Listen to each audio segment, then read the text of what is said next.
Well, and I almost feel like those are two different questions. I feel like I have always been an artist, and that I became more of an artist once I started to play out all the time downtown.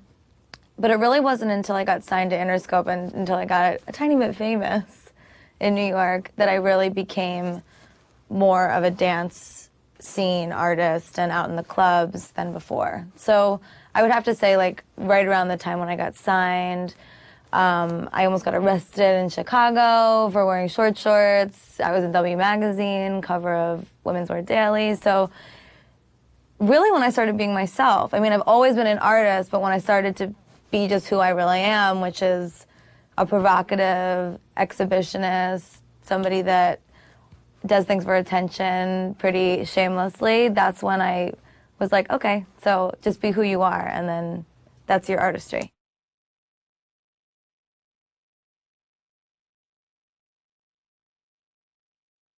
Well, I'm a New York Italian. My father used to play Pink Floyd, Zeppelin, Beatles, Billy Joel, Elton John records all the time, and he used to we had a record player in the living room, and he used to like pick me up when I was a kid, and he would like twirl me around. And I mean, I had a really amazing childhood, a lot of culture, a lot of meatballs, a lot of marinara, you know? So music was a big part of my family. I mean, even like, you know, listening to Andrea Bocelli over dinner, Frank Sinatra. Theater became a huge part of my life, a lot of because of that. I mean, I used to listen to the Sinatra duets like on repeat with my father all the time.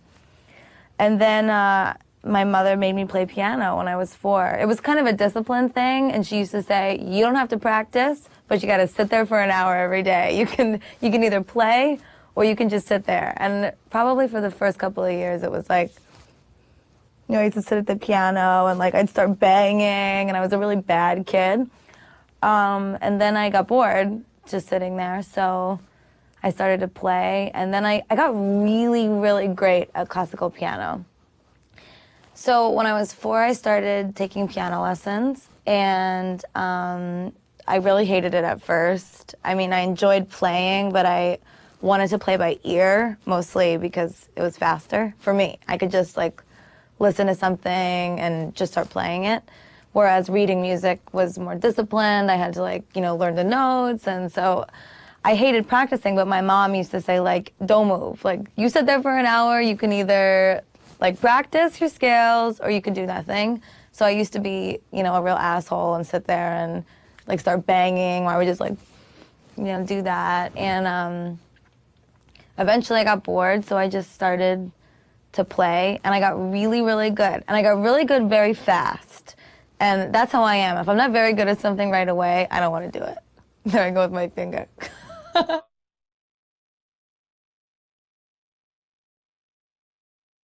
Oh my God, what does that not mean to me? It's everything. It's who I am.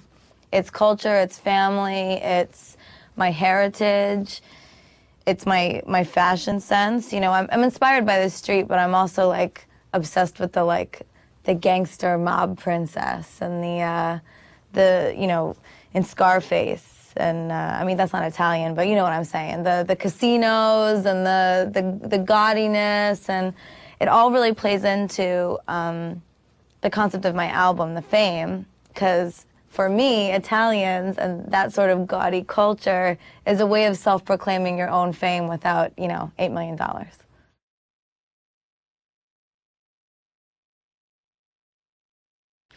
Well, I was gonna go to, was it Juilliard or Manhattan School? I think it was Juilliard. I was really interested in going there for this like weekend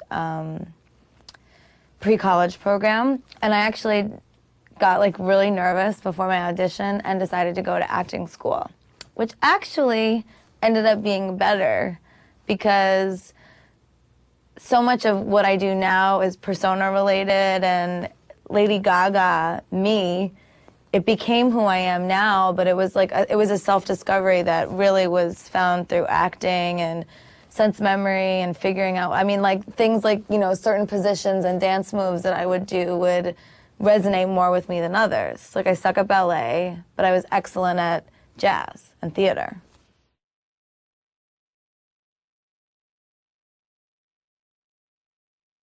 the artists that for me have been the most influential, I mean, like Madonna, David Bowie, I mean, of course I love them for their music, and not to sound vain or shallow, but I'm almost more appreciative of their work because of their visuals. I mean, it completely changes the way that you listen to the music. I moved to the Lower East Side when I was, 18, I moved to East Village, and then Lower East Side when I was 19.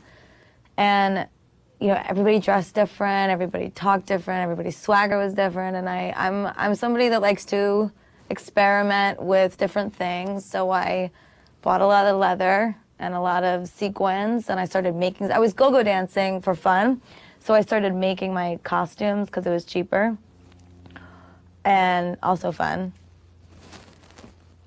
And it's a really big influence on the music because I sing about the lifestyle.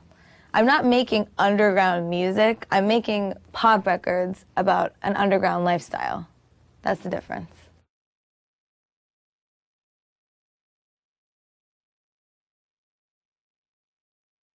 No, it's not. It was definitely the Lower East Side. There's like a little bit of a metal glam scene, and I started to sort of take, you know, elements from that I liked. The rock star's girlfriend. That was the real beginning of my fashion. It was not so much I want to be the greatest rock and roll band that ever lived. I wanted to be the greatest rock and roll band that ever lived, lead singer's girlfriend.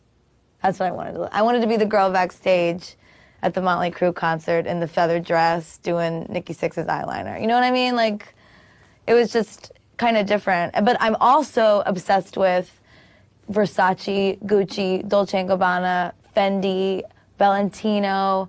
I mean, like delicious fabrics and cuts and silhouettes and the way that you can change the way a woman's body looks, the voodoo. I mean, that stuff is my life. So it's, how do you make $5 look like $5,000? How do you feel like $5,000 when you've got $5 in your pocket? And I'm not like, I wasn't a poor kid, but I said, Daddy, I want to be a rock star. He said, go be a rock star, you know? So I figured it out. And in downtown New York, and really in New York everywhere, really in the world, you have the ability to self-proclaim your own fame. You have the ability to experience and feel a certain amount of self-worth that comes from a very vain place by simply like your choices, your opinions about fashion, your opinions about music, your opinions about politics, the way that you walk down the street, the way that you carry yourself at parties. I mean, you can literally choose to have fame. And that's what this whole album is about. And I really, honestly do not care a tiny bit what people think about it, because I'm not posturing that it's good or that it's bad. I'm struggling with the idea, and it's affected my life in the most positive way. I mean, if anyone said, who is Lady Gaga, I would be okay with, she is the most impressive con artist of fame. I mean, I literally trick people every day into believing that I'm somebody, and I'm not.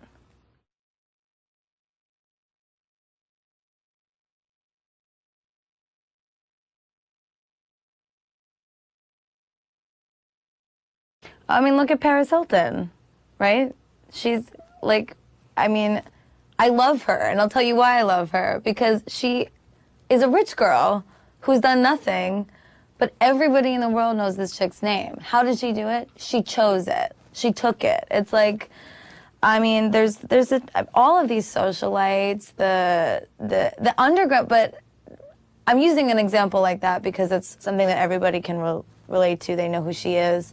For me, it was going out downtown and realizing that there was a social class, a small one. I mean, there was literally like the top tier of Rivington Street, and I'm like, who are these kids? Who the hell do they think they are? But that's exactly it. It's the nerve. All you gotta have is nerve. That's the one thing that keeps me up at night. I say to myself, who the hell am I to do what I do?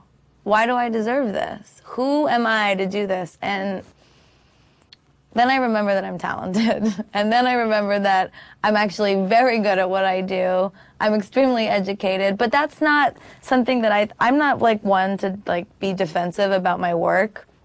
It is what it is. You either love it or you don't. Most people like it.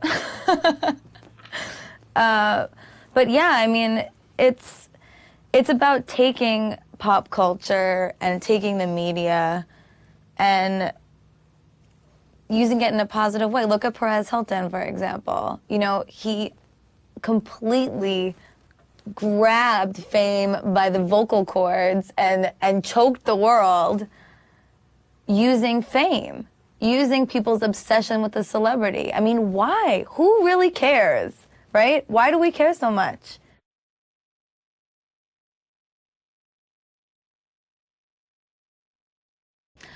Okay. Well, I started playing piano when I was 4, around, you know, about, I'd say 12. I was in a boutique in New York, and I was singing a Backstreet Boys record. I forgot, I think it was I Want It That Way. I think that was it. So I was singing this Backstreet Boys record, and the guy that worked in the store, Evan, I still remember his name, I haven't seen him in 800 years. He goes, "Are you a singer?" And I said, "No, you know," I was like, and I'm 12 years old, like, what am I doing in a boutique after school? It was just kind of one of those really random moments. And he said, "Well, you've got a really great voice. I think, you know, maybe you should call my uncle. My uncle, he teaches voice." His uncle was Don Lawrence. And anybody in the business who knows about music teachers knows that Don Lawrence is by far the best teacher in the world. So he had, you know, no room between Mick Jagger, Bono, Christina Aguilera, you know, you name it, he gave them a voice. Or at least, you know, he was, you know, working with them on their tour. So anyway, I started working with him. He was my mentor.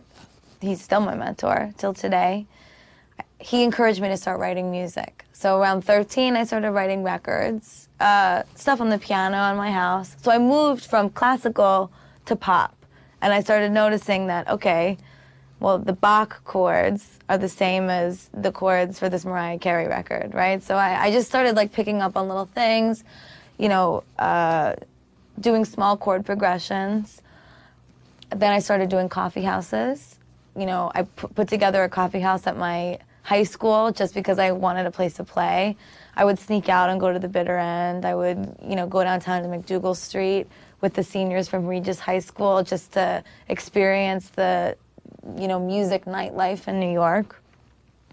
Then I was in a cover band when I was 16. I would do, you know, Zeppelin records, Jefferson Airplane, U2. And then I went to NYU for 1 year. Keep in mind, during all of this, I'm doing musicals, I'm in bands, I'm writing records, I mean, if you were my family, you did not see me for 5 years. I mean, I was out doing everything. And then I went to college for a year, and I hated it. Not the studying. I love, you know, I was a good student. I love to learn, but I wanted to work, and I wanted to make music. So I was in the Tisch program. I dropped out. I told my parents I'm leaving. I'm going to get an apartment and 8 jobs. And they were like, have a good time, kid. And they were really supportive, you know, and I really went for it. My dad gave me a year to get signed, and I did. So then I got dropped, then I got signed again. And in between the 2 record deals, I put together a variety show with me and a DJ, Lady Starlight. She was a go-go dancer. She got me into go-go dancing. I thought she looked so amazing on stage, so I just said I have to start. And it's really been a long, long journey. I don't remember not doing this. It's just always been my life. But I don't know. It's funny, people say to me, where do you want to be in 5 years? Or what are your goals? My goal is to be right here. It's like this moment, what we're doing right this second, it's to have a career. It's to be working in music, making music. I love writing for other artists. I love working with new producers. It's just endless, and I want to inspire people. The record's called The Fame, but it could be called like The Inspiration, to be like cheesy, you know? I mean, it's really me like wanting to inspire the world with an idea. It's an idea. I happen to be great at music. I'm better with ideas.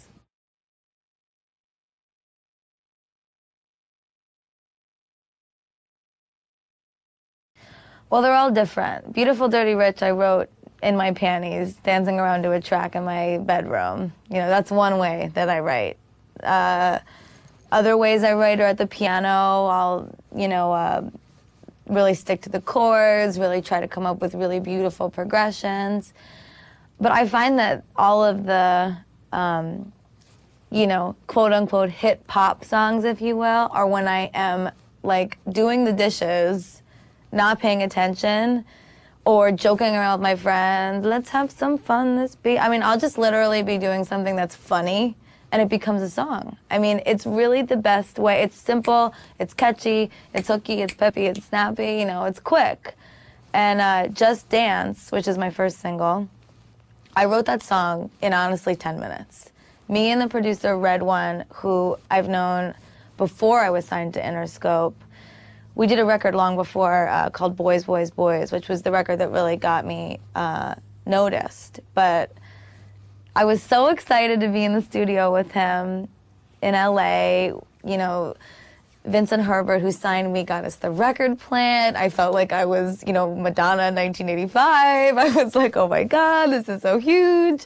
And they, people were coming and asking me if I wanted something to drink. I was like, I'll get it. It was just ridiculous. So I had this beautiful studio, and it's funny because we took pictures, and Red One and I don't use equipment in the room usually. We will for vocals. We'll use certain compressors and Neves and stuff, but for making the actual music, we just use MacBook Pros. So you see pictures of us in these like absolutely gorgeous, state-of-the-art, amazing, expensive studios, and the two of us are like in a corner at our laptops working. So we sat down, and he went, literally, he's like, oh, gaginetti. He calls me gaginetti. He's Swedish. Well, he's Moroccan, lived in Sweden. He's got a crazy accent. And he calls me gaginetti. And all of a sudden, he says, I had this idea, and I hear, and I admit it, literally, I go, I've had a little bit too much. I went right into it, and Troy, my manager, was there.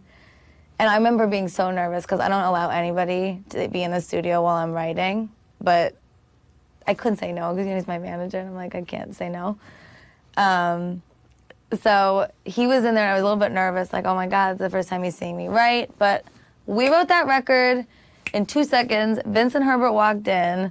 He was like, oh my God, that's it. Leah Linden, who I work with too, she's my other manager, she came in and she was like, play that dance one. I want to hear that dance one again. I mean, it was instant.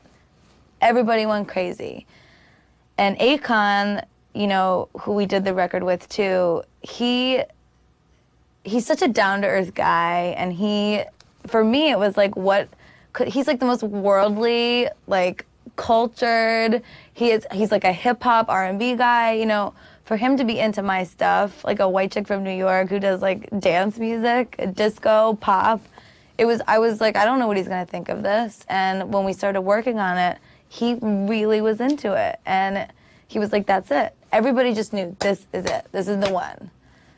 And the record that took me 10 minutes,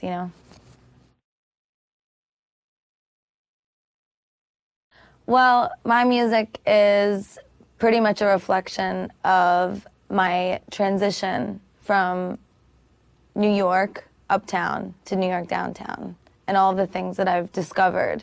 And it's everything, it's pop, it's a little bit, hip hop R&B, it's got dance elements, it's got electro. I rap sometimes, I sing, I do everything. It's really, it's about my journey. It's really heavily influenced by fashion and lifestyle, and it's new. It's Lady Gaga. It is absolutely 100% a concoction of my love of 70s glamour, 80s synth sounds, dance, club fever, disco. A lot of my melodies have a real 50s Beatles quality.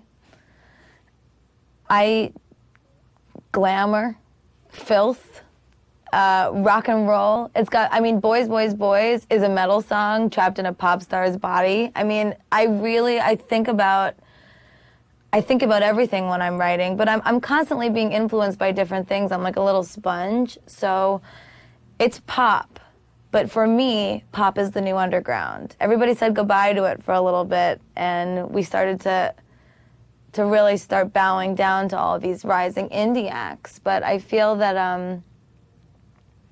I don't feel that there's anything wrong with the major label music machine. I remember standing outside of TRL with, you know, NSYNC and Britney written all over my face, crying because if I could see her hand, you know what I mean? That, you can't buy that. It is so intense to be a super fan. I mean, granted, I was the same way at the Neil Young concert, you know what I mean? But it's like, I feel that it's been lost a little bit. I don't know if artists are lazy and they don't care about how they dress or what it is, or if it's you can't download a lifestyle. You can't download an icon. You have to touch them. You have to figure, what do they eat? How do they sleep? Do they sleep like this? Are they on their side? Are they on their back? Does she sleep in sequin panties upside down with someone like, you know, fanning her with a bow? I mean, I don't know, but it's a fantasy, and it's really beautiful and really special. For me, it's like my Michelangelo painting. It's like I wanna create that again. If anything, the fame and this record and my music is about recreating the pop star and giving it back.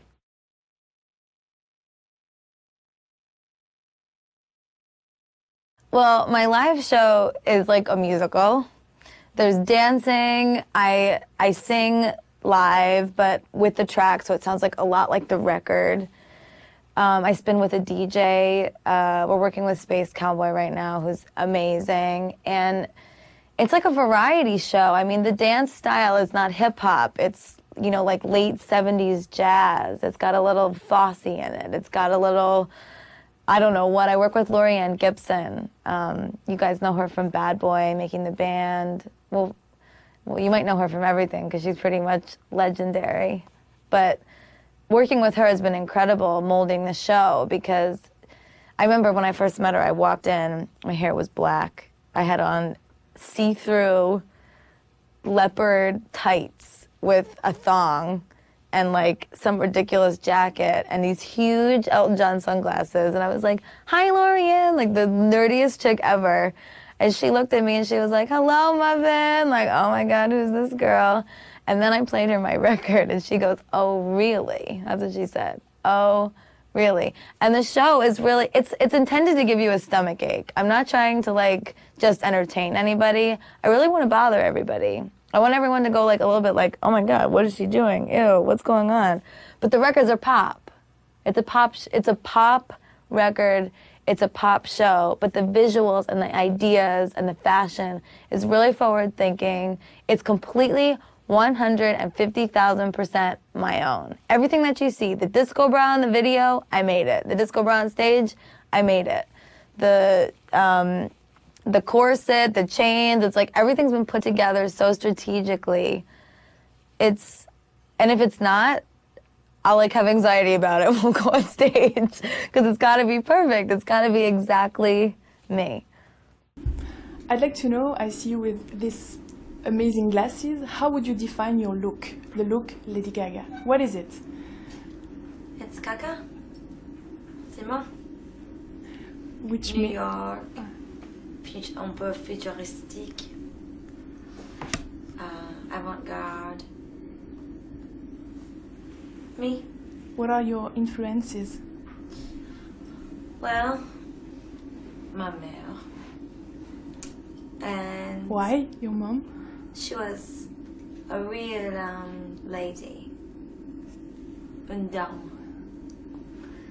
And the Italians, Donatella Versace, I love her. Grace Jones and Madonna and Andy Warhol. Madonna for what? For the provocant girl, for the look, the career? She was my favorite blonde. Some media compare you to her. What do you think about that? I think it's not so easy to be compared. It's never easy. Well, honestly, I'm just a bit angry about it now because I don't mind the comparison, but I have never compared myself to her. And I don't think that I'm the next Madonna. I'm my own artist, and I don't appreciate that my words are twisted in the media to create lies. Why do you think medias always have to compare an artist? I don't mind the comparison, but I've never said that. I've never compared myself to her without being provoked.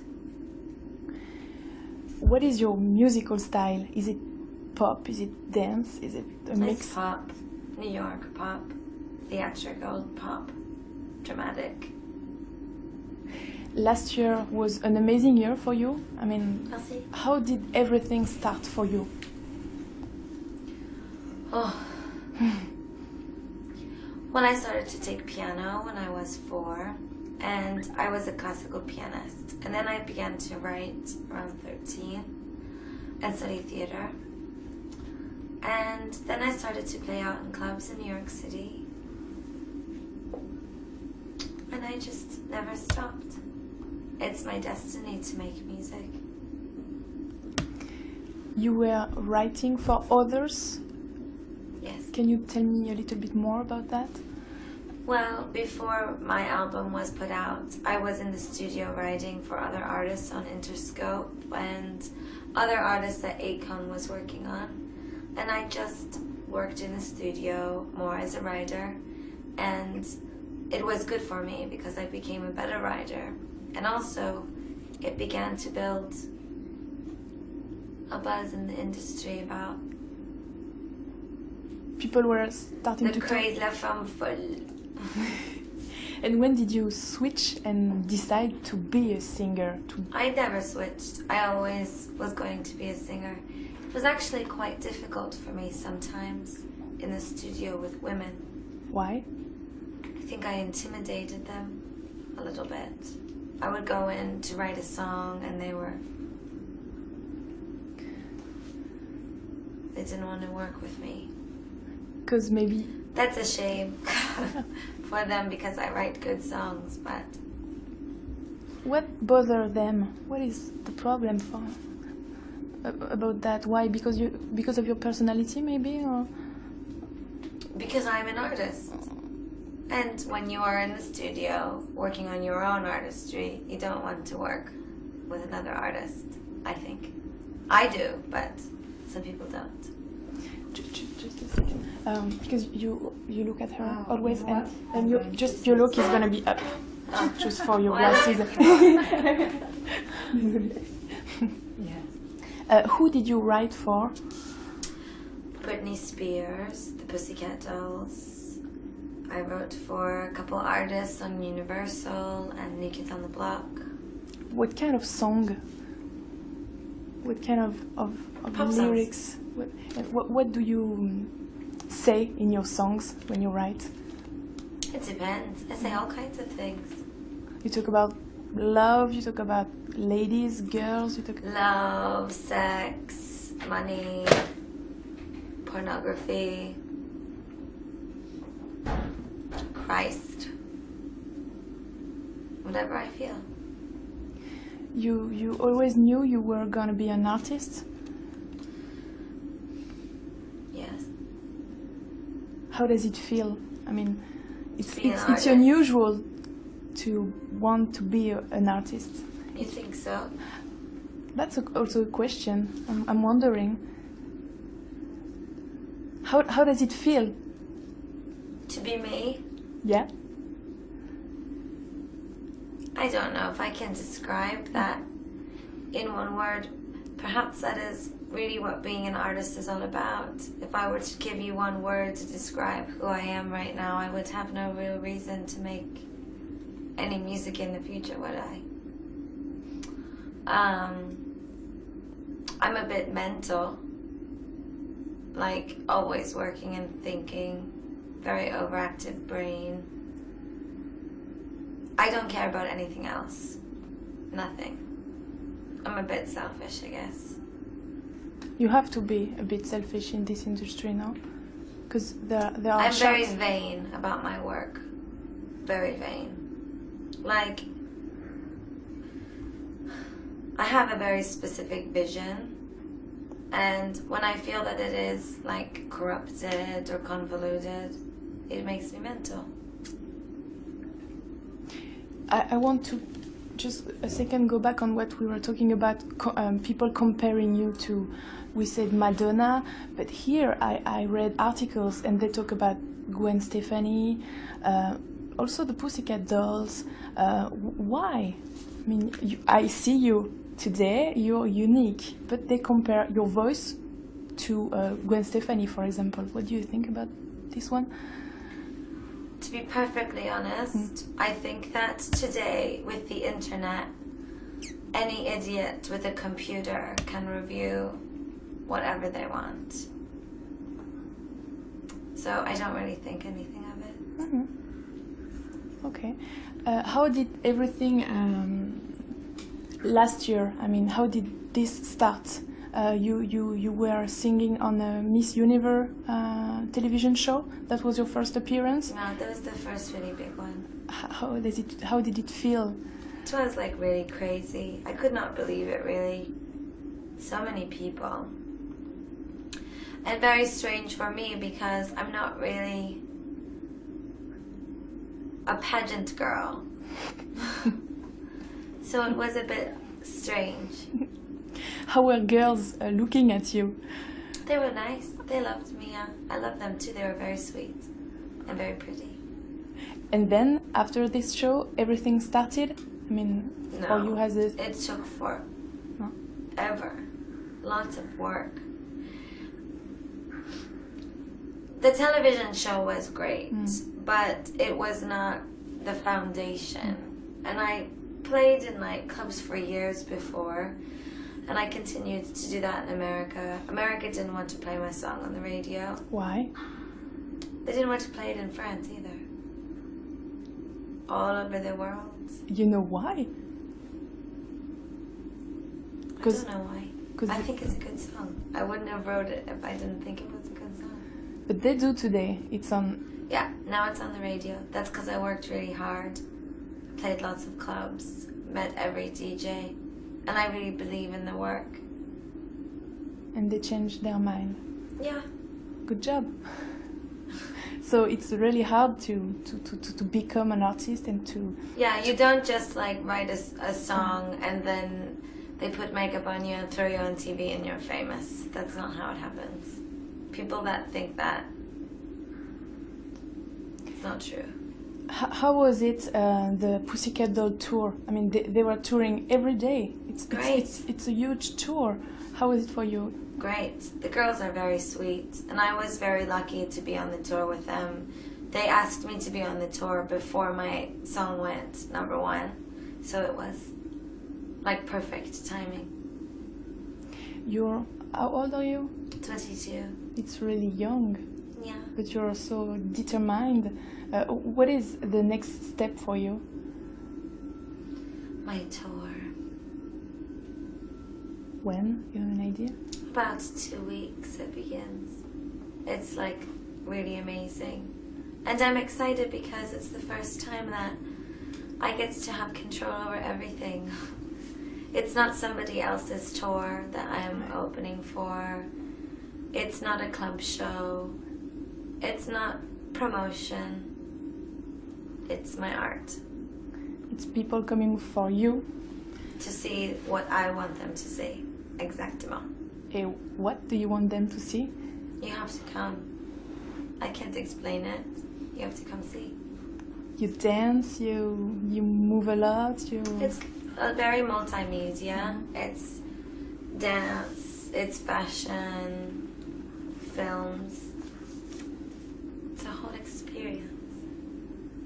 Do you think it's important to be a showgirl, to dress in a unique way, to be maybe provocant, to succeed?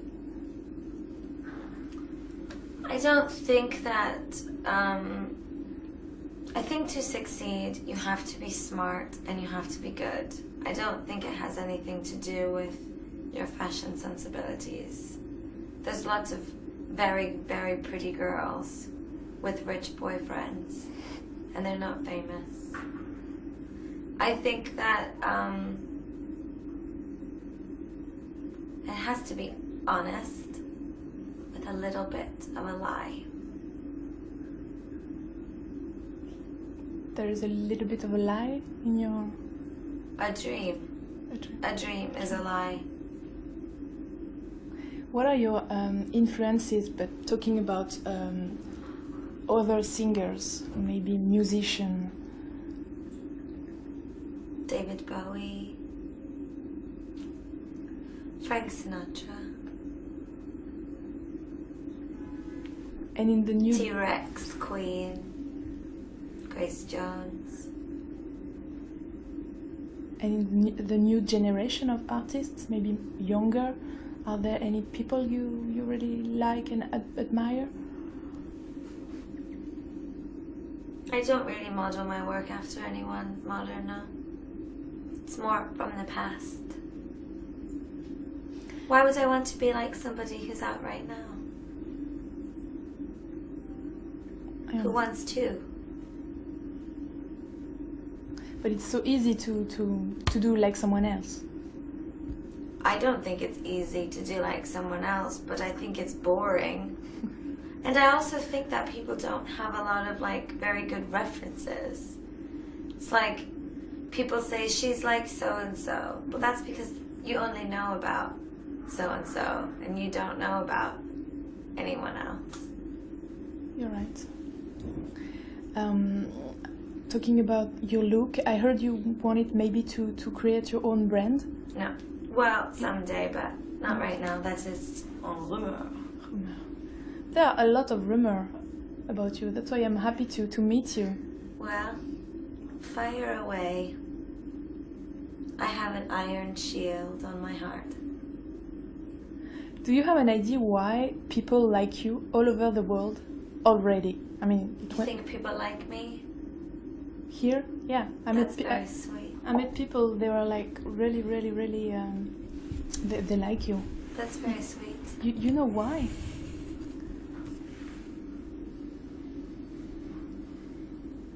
Because I like them. I don't know really why. The music, I guess. The work. You were talking about your parents. What does your family think about you and what you're living right They're now? very proud of me. I'm very close with my mom and dad. Happy, not scared about this show business? I'm a strong woman, like my mother. My father is confident in me. My family is really wonderful. I'm very blessed. I think it's stupid to live life in fear. I don't have fear about the business. I do as much as I can to control what people see. Yeah, I saw all those videos on your website. Is it a way to control your image? Well, it is a way for me to communicate with my fans and have them understand me in a certain kind of way. Today, the internet is so powerful that once you get to a certain place, everybody writes your story for you. So I guess, in my own way, I just continue to write my own story. Just to finish, can you tell me more about this album? Yes. How would you, maybe in few words, present it?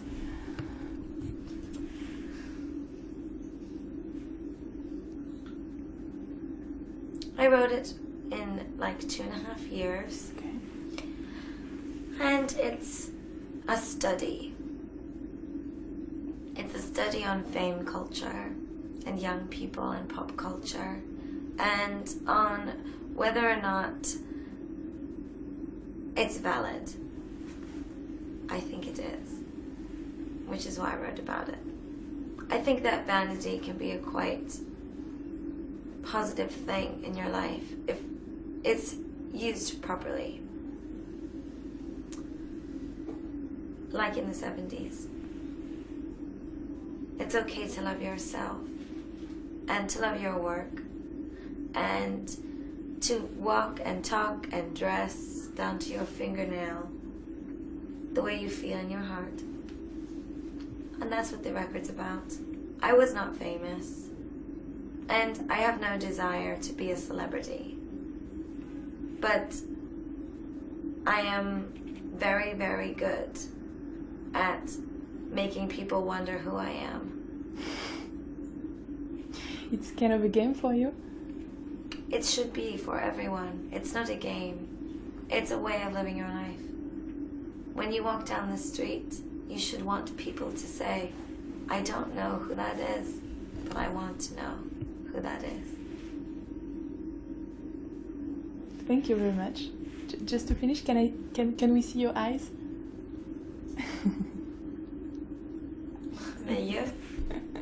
Mes yeux sont verts.